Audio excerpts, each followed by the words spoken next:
Hello दोस्तों, एक बार फिर से आप सभी का आपका अपना YouTube channel math with Pintu में स्वागत है। आज के इस वीडियो लेक्चर में हम बात करने वाले हैं प्रधानमंत्री के बारे में। प्रधानमंत्री की क्या योग्यता होती है, उसको कौन नियुक्त करता है, इस तरह की तमाम जानकारी प्रधानमंत्री के बारे में आज के इस वीडियो लेक्चर में हम जानने वाले हैं। तो वीडियो को शुरू से अंत तक देखिए, मेरा आपसे यही रिक्वेस्ट है। चलिए सीधा क्वेश्चंस की ओर आते हैं। आपको सब्सक्राइब करने का मन हो तो सब्सक्राइब कीजिए और नहीं हो तो नहीं कीजिए। आइए वीडियो की ओर बढ़ते हैं सीधा।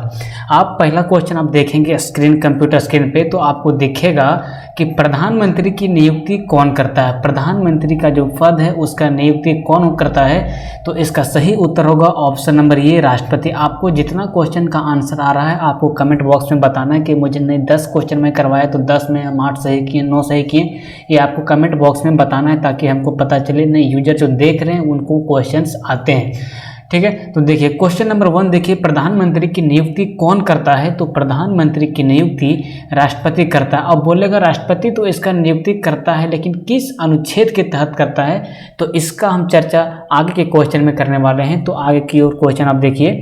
नेक्स्ट क्वेश्चन बोल रहा है कि सामान्यतः प्रधानमंत्री क्या होता है, लोकसभा का सदस्य होता है, राज्यसभा का सदस्य होता है, लोकसभा का बहुमत दल का सदस्य होता है, या राज्यसभा का बहुमत दल का सदस्य होता है। इस तरह का जहां क्वेश्चन आपको पॉलिटिक्स से खास करके आपको जहां क्वेश्चन देगा, आपको चारों ऑप्शन पे नजर दौड़ाना है। 4 में कौन सही होगा कोई उसका ठिकाना नहीं। यूपीएससी टाइप का क्वेश्चन पूछता है रेलवे वगैरह में।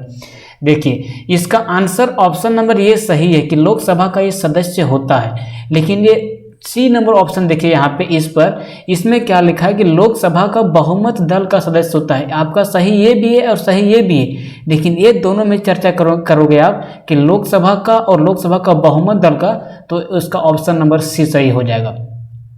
कैसे, आपको थोड़ा सा बता देते हैं कि प्रधानमंत्री का नियुक्ति कैसे होता है। सबसे पहले आप समझिए संसद में सबसे पहले होता है एक लोकसभा, यहाँ पे मैं लिखता हूँ संसद, और संसद के अंदर होता है पहला लोकसभा, दूसरा होता है राज्यसभा और एक होता है राष्ट्रपति। पहला क्या होता है लोकसभा और दूसरा होता है राज्यसभा और तीसरा नंबर में होता है राष्ट्रपति। क्या, राष्ट्रपति। ठीक है, लोकसभा, राज्यसभा और राष्ट्रपति। तो लोकसभा के अंदर में जो 545 सीट है, टोटल 552 सीट है, लेकिन चुनाव 545 सीट पर ही होता है। तो इस जो 545 सीट है इसमें से एक सांसद चुना के जाता है। जैसे अभी नरेंद्र मोदी जो प्रधानमंत्री बने हैं, ये यही लोकसभा का सदस्य से चुने गए हैं। अब इसमें से जो बहुमत दल का नेता होता है, जैसे प्रधानमंत्री का पार्टी का नाम क्या है, अभी जो प्रधानमंत्री प्रेजेंट टाइम में नरेंद्र मोदी का है, तो उसका बीजेपी पार्टी है। तो बीजेपी के पास कम से कम 545 का आधा 273 सीट से ज़्यादा होना चाहिए, तभी वो प्रधानमंत्री के काबिल उस पार्टी का आदमी बनेगा। तो बीजेपी के पास भी कुल मिला के 353 सीट है, 353 सीट। तो ये 273 से तो ज़्यादा हो जा रहा है, तो यही पार्टी का जेन्युइन सी बात है कि प्रधानमंत्री बनेगा। तो इसमें से प्रधानमंत्री बनता है कौन, लोकसभा के अंदर बहुमत दल। बहुमत दल का मतलब लोग समझ नहीं पाता। अगर 2 पार्टी खड़ा हुआ तो किसी के पास 150 सीट आया, किसी के पास 200 सीट आया, तो कोई समझ नहीं पाता है कि 200 सीट वाला प्रधानमंत्री बनेगा। वैसा नहीं, जितना लोकसभा में सीट है उसका आधा वोट, उसका आधा सीट किसी एक पार्टी के पास आना चाहिए, तभी उस पार्टी का आदमी प्रधानमंत्री नियुक्त हो सकता है। जैसे बीजेपी के टोटल 545 सीट है ना, बीजेपी के पास 273 सीट है, तभी ये प्रधानमंत्री के पद पर इसके पार्टी के लोग बैठ सकते हैं। अगर बीजेपी के पास 273 न रह के अगर 270 रहता और कोई दूसरा पार्टी के पास समझ लो आपके 250 सीट रहता, तो बोलता बीजेपी कि नहीं मेरे पास 270 है, सबसे ज़्यादा वोट मेरे पास, सबसे ज़्यादा सीट मेरे पास है, तो हम प्रधानमंत्री बनेंगे, तो वो नहीं बन पाएगा। उसको 273 सीट मिनिमम चाहिए प्रधानमंत्री के पद पर आसीन होने के लिए उस पार्टी को। तो क्या बोल रहा है ऑप्शन नंबर सी देखिए कि लोकसभा का बहुमत दल का सदस्य होता है कौन, प्रधानमंत्री। तो इसका सही उत्तर होगा ऑप्शन नंबर सी। आइए बढ़ते हैं नेक्स्ट क्वेश्चन की ओर। नेक्स्ट क्वेश्चन आप देखिए, क्वेश्चन नंबर 3 क्या बोल रहा है कि भारत में एक व्यक्ति अधिक से अधिक कितनी बार प्रधानमंत्री के पद पर नियुक्त हो सकता है।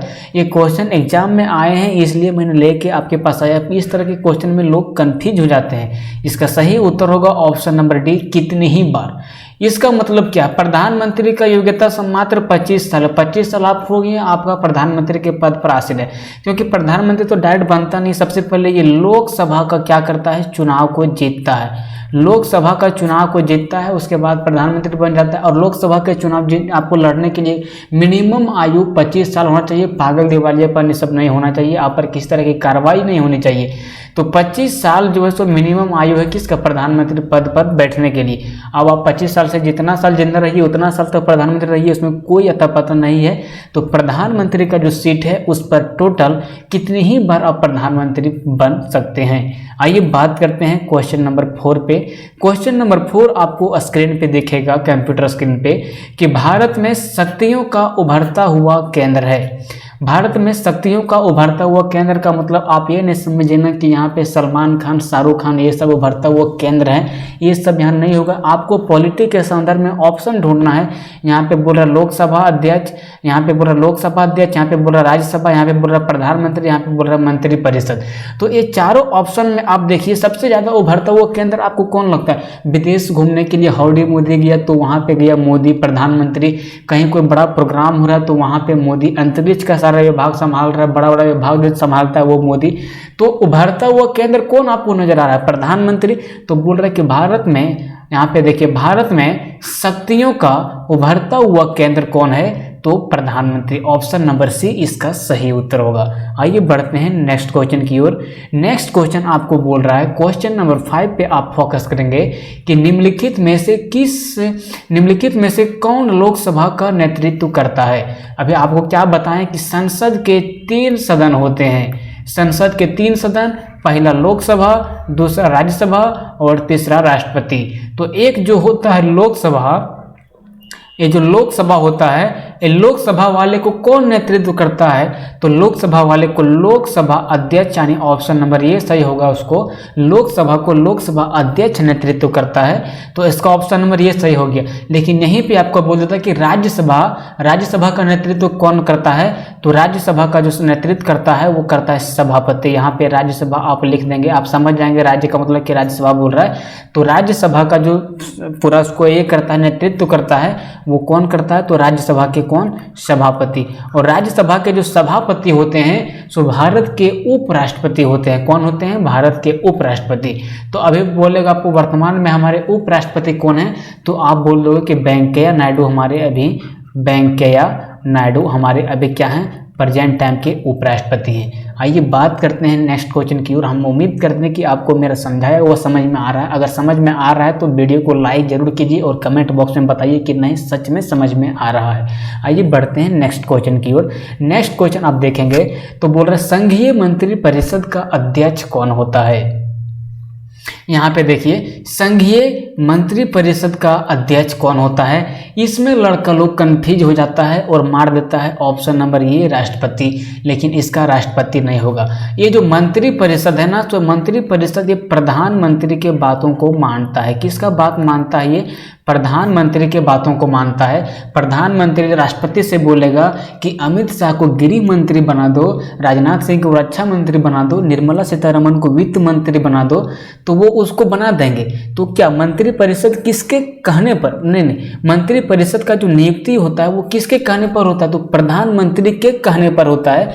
तो प्रधानमंत्री क्या होगा, मंत्रिपरिषद का अध्यक्ष होगा। तो अध्यक्ष कौन होता है, तो ऑप्शन नंबर बी इसका होगा प्रधानमंत्री। संघीय मंत्रिपरिषद का अध्यक्ष कौन होता है, तो भारत के प्रधानमंत्री श्री नरेंद्र मोदी। अब बढ़ते हैं नेक्स्ट क्वेश्चन पे। नेक्स्ट क्वेश्चन बोल रहा है कि नीति आयोग का अध्यक्ष कौन होता है। नीति आयोग आपको पता होगा जिसका गठन, पहले आप समझिए कि नीति का फुल फॉर्म क्या होता है। ये है आपका नीति, और नीति का फुल फॉर्म होता है नेशनल इंस्टीट्यूट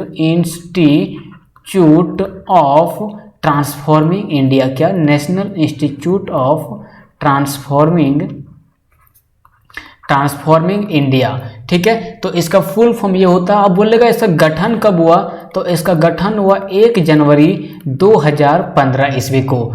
और इसका अध्यक्ष कौन होता है, तो आपको इसका आंसर मारना है भारत के प्रधानमंत्री इसका अध्यक्ष होते हैं। नीति आयोग को क्या किया गया, पहले जो योजना आयोग था ना, योजना आयोग को हटा के क्या कर दिया गया, नीति आयोग को बना दिया गया। योजना आयोग का भी अध्यक्ष पहले प्रधानमंत्री होता था और योजना आयोग को हटा के बना दिया गया नीति आयोग को 1 जनवरी 2015 को। तो नीति आयोग का अध्यक्ष कौन होगा, तो प्रधानमंत्री होगा। नीति आयोग का काम क्या होता है, सो आप समझिए, ये किसी भी नीति आयोग के अंदर जो काम होता है ये किसी भी मंत्रालय के अंदर नहीं होता है, ये खुद कोई भी काम को कर सकते हैं। नीति आयोग रोड का भी काम कर सकता है, ट्रेन का भी काम कर सकता है, विशेष तरह के काम को कर सकता है, इसीलिए इसकी अध्यक्षता कौन करता है, प्रधानमंत्री करता है। आइए बढ़ते हैं नेक्स्ट क्वेश्चन की ओर। नेक्स्ट क्वेश्चन आप देखेंगे कंप्यूटर स्क्रीन पे तो आपको नजर आएगा कि संसदीय तंत्र में वह व्यक्ति प्रधानमंत्री चुना जाता है जो निम्न का नेता होता है। संसदीय तंत्र में वह व्यक्ति प्रधानमंत्री चुना जाता है जो निम्न का नेता होता है। तो इसका सही उत्तर आप बोलोगे तो निम्न सदन में बहुमत दल। निम्न सदन में बहुमत दल, आपको एक बार फिर से संसद समझाते हैं थोड़ा सा। आप समझो ये है लोकसभा और ये है राज्यसभा। लोकसभा को आपको बोलेगा दोस्त, तो इसको आप बोलोगे कि जो लोकसभा होता है सो इसको बोला जाता है निम्न सदन। क्या बोला जाता है, निम्न सदन। और राज्यसभा को क्या बोला जाता है, ये है आपका लोकसभा, आप फोकस करेंगे लोकसभा, और ये है आपका राज्यसभा। ठीक है, लोकसभा को बोला जाता है निम्न सदन क्योंकि इसमें 25 साल का आदमी आप हुए, आप लोकसभा में बैठ सकते हैं। और राज्यसभा को बोला जाता है उच्च सदन। क्या बोला जाता है, उच्च सदन, क्योंकि इसमें जो आयु आपको मिनिमम चाहिए वो इसमें मिनिमम आयु आपको 35 साल चाहिए। तो जो आदमी 35 साल का रहेगा वो उच्च दर्जा का आदमी होगा, उसको ज़्यादा दिमाग होगा तो उसको बोल देंगे उच्च सदन, और जो 25 साल का आयु का है उसको बोल देंगे निम्न सदन। तो बोल रहा है कि निम्न का नेता होता है, तो इसका आंसर क्या बोलें कि निम्न सदन में बहुमत दल। मतलब निम्न सदन का मतलब क्या, लोकसभा में बहुमत दल। तो इसका सही उत्तर होगा ऑप्शन नंबर बी। आइए बढ़ते हैं नेक्स्ट क्वेश्चन की ओर। नेक्स्ट क्वेश्चन बोल रहा है कि मंत्रिमंडल का बैठक की अध्यक्षता कौन करता है। ठीक है, मंत्रिमंडल की बैठक की अध्यक्षता कौन करता है। मंत्रिमंडल, इसके पहले अभी आपको बताए थे मंत्रिमंडल के बारे में कि ये प्रधानमंत्री के अंडर में काम करता है। प्रधानमंत्री जो इसको बोलेगा वो उसके बातों को मानेगा। तो बोल रहा है मंत्रिमंडल की बैठक की अध्यक्षता कौन करता है। तो मंत्रिमंडल की बैठक की अध्यक्षता कौन करता है, तो प्रधानमंत्री करता है। इसका सही उत्तर होगा ऑप्शन नंबर डी। आपको एक बार बता दें, अगर इस सारे क्वेश्चंस का PDF आप लेना चाहते हैं तो हमारा टेलीग्राम चैनल आप टाइप करेंगे MATHS maths with Pintu type करेंगे तो आपको इसका PDF मिल जाएगा वहाँ पे टेलीग्राम चैनल पे। वहाँ पे आप ज्वाइन कर सकते हैं, इसको हम लिंक डिस्क्रिप्शन में दे देंगे, आप डायरेक्ट भी ज्वाइन कर सकते हैं। आइए बढ़ते हैं नेक्स्ट क्वेश्चन की ओर। नेक्स्ट क्वेश्चन आप देखिए, क्वेश्चन नंबर 10 क्या बोल रहा है कि प्रधानमंत्री की नियुक्ति राष्ट्रपति करता है। ठीक है, प्रधानमंत्री की नियुक्ति राष्ट्रपति करता है। यह किस अनुच्छेद में वर्णित है, यह किस अनुच्छेद में वर्णित है। यहाँ पे थोड़ा सा टाइपिंग मिस्टेक है, अनुच्छेद हो गया है, तो इसको आप सही कर लेंगे अनुच्छेद। क्या, अनुच्छेद। ठीक है, अनुच्छेद कर लेंगे। तो बोल रहा है कि भारत में जो प्रधानमंत्री का नियुक्ति करता है, प्रधानमंत्री को जो बनाता है यह राष्ट्रपति करता है। ये बात सही है, लेकिन ये भारतीय संविधान के किस अनुच्छेद में है। तो इसका सही उत्तर होगा ऑप्शन नंबर सी, यानी कि अनुच्छेद 75 में। अनुच्छेद 75 के तहत राष्ट्रपति प्रधानमंत्री की नियुक्ति करता है। इस तरह से क्वेश्चन 10 और ये लास्ट क्वेश्चन तक कंप्लीट होता है। अगर ये पूरा सेशन आपको समझ में आया होगा तो आप बेझिझक सब्सक्राइब कीजिए और कमेंट बॉक्स में बताइए कि नहीं सच में ये कुछ इन्फॉर्मेटिव लेक्चर था। आइए आज के सेशन में हम यहीं पे अंत करते हैं, मिलते हैं कल। इसके लिए तब तक के लिए जय हिंद, जय भारत।